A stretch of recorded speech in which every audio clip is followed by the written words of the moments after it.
मयंक सिंह जी। हम राधे राधे राधे। महाराज जी, आपके चरणों में कोटि कोटि प्रणाम। महाराज जी, क्या भगवान शिव को मात्र ज्ञान के द्वारा ही प्राप्त किया जा सकता है? उनकी भक्ति में दास्य या सख्य जैसे भाव दशाएं लाई जा सकती हैं? लाई जा सकती हैं। क्यों? भगवान भगवान है। जब भगवान हम श्री हरि के प्रति ऐसा कह सकते हैं तो भगवान स्वयं शंकर जी दास्य भाव के आचार्य बन करके हनुमान जी के रूप में राम जी की सेवा कर रहे हैं कि नहीं?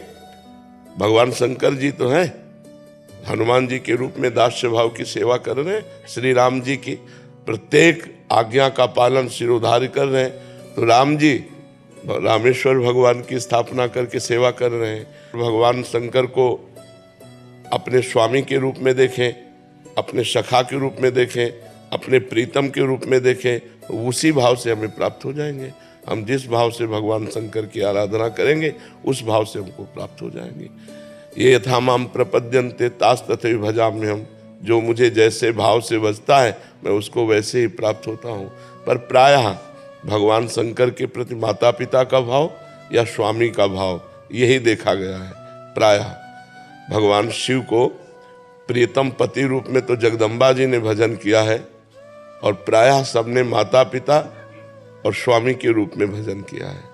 और सख्य, दास्य, वात्सल्य, कांता, सहचरी, ये प्रिया प्रीतम श्यामा श्याम के विषय में या श्यामा श्याम के ही स्वरूप सिया राम के विषय में बकाया भगवान शंकर को तो जगत माता पिता या स्वामी के रूप में ही प्राय भजन किया गया है। प्रभु, जब आप कहते हैं कि संत निंदा से पुण्य क्षीण होते हैं, तब आपका आश्रय आचरण वाले संतों से होता है अथवा मात्र वेशधारी संतों से? हम कह रहे हैं किसी की क्यों करें, हमें ठेका दिया गया है क्या किसी की निंदा करने का? भगवान ने जिसने क्षमता दी उतना ही चल पा रहा है। अब हम अपनी कसौटी पर किसको कसे? हम अपने को कसे। तेरे भावे जो करे भलो बुरो संसार, नारायण तू बैठ के अपनो भवन बुहार। आप अपने नेत्रों को ठीक करो। जैसे आप देख रहे हो ये आदमी निंदनीय है, तो आदमी नहीं, उसमें परमात्मा है। आपने देखा? नहीं देखा तो आपकी दृष्टि खराब है। विद्या विनय संपन्ने ब्राह्मणे गविहस्तनी सुनी चुपाके चा पंडिताश्रम दर्शना। सच्ची दृष्टि ज्ञान की तो ये है कि सब में हम परब्रह्म परमात्मा को देखें, भगवान वासुदेव को देखें। यदि हम ऐसा नहीं देख पाते तो हमारी दृष्टि ही तो खराब है। सब में भगवान है। गोस्वामी जी कह रहे हैं जड़ चेतन जग जीव जत सकल राम मैं जानी, बंदों सबके पद कमल सदा जोरि जुग पान। तो हम किसी की कमियां क्यों देखें?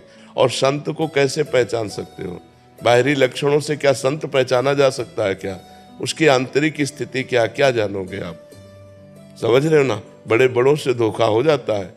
एक बड़े स्थिति प्रज्ञ संत थे, समोसा बट रहे थे तो समोसा खाया, फिर तो समोसा बांटने वाला उनको क्या 2 बार ले चुके, 3 बार ले चुके और बार बार समोसा। तो एक संत थे, उनके मन में आया कि यार हम तो इनको बहुत अच्छे भजनानंदी संत समझते थे, ये तो बहुत समोसा को बार बार हाथ पाए। अब उनके विचारधारा को क्या जाने कि 4 समोसा पा लेते हैं, एकांत में 24 घंटा भजन करेंगे। उनकी विचारधारा को कौन जाने। अब वो जो ही आए हमारे गुरु जी के पास आए, जो संत समोसा ले रहे थे उनके प्रति दोष दर्शन हुआ। तो गुरु जी ने कहा दुर्गंध आ रही है, तुम्हारे से दुर्गंध आ रही। तो उनका महाराज जी हम साबुन नहीं लगाते इसलिए। बोले ये दुर्गंध नहीं है, ये संत अपराध की दुर्गंध है, तुम कोई संत अपराध करके आ रहे हो। तो उनका महाराज जी संत अपराध तो हम किसी से मिलते ही नहीं, तो संत अपराध क्या? नहीं, बोले जरूर दो। तो उनका महाराज जी अभी एक समोसा बांट रहा था और एक संत परिचय के थे, बड़े भजनानंदी, और बार बार उससे समोसा मांग रहे। तो हमारे मन में आया कि यार ये, बोले जाओ। महाराज जी ने 50 रुपये दिए। उस समय ये 20 वर्ष पहले की बात होगी, और कहा समोसा खरीदो और उनको समोसा दो जाके और प्रणाम करके कहो कि मेरी दोष दृष्टि आपके प्रति हो गई, क्षमा करो। तो संतों की मान लो जैसे समोसा बट रहा है, उनके मन में आया कि 4 समोसा पा लेते हैं, बाद मधुकरी नहीं मांगना है, एकांत में भजन करेंगे 24 घंटे। अब आप समोसा मांगते हुए तो देख रहे हैं, लेकिन उनकी आंतरिक वृत्ति को तो नहीं देख रहे हैं। देने वाला तो दे ही रहा है।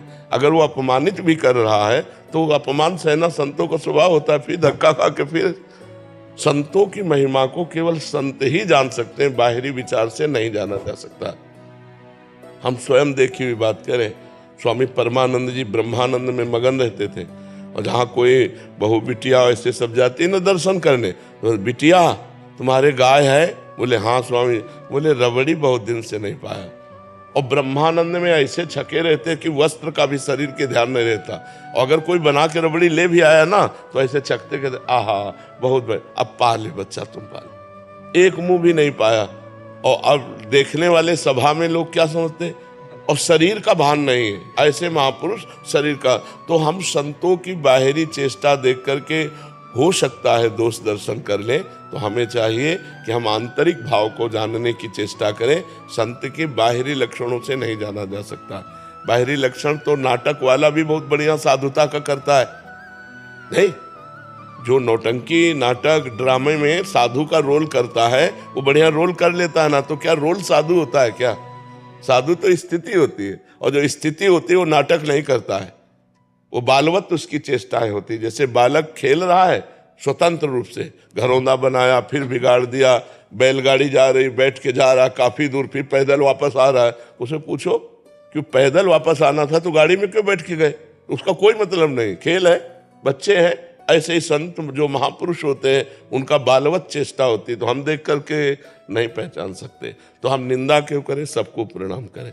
हमको अपने हृदय के दोष देखकर निकालने हैं, दूसरे के नहीं। हाँ, दूसरा कोई हमारा मित्र है और वो हमसे पूछता है तो हम बता देते कि मुझे लगता है कि आप इस जगह गलत हो, अगर इसको ठीक कर लिया जाए तो ठीक है।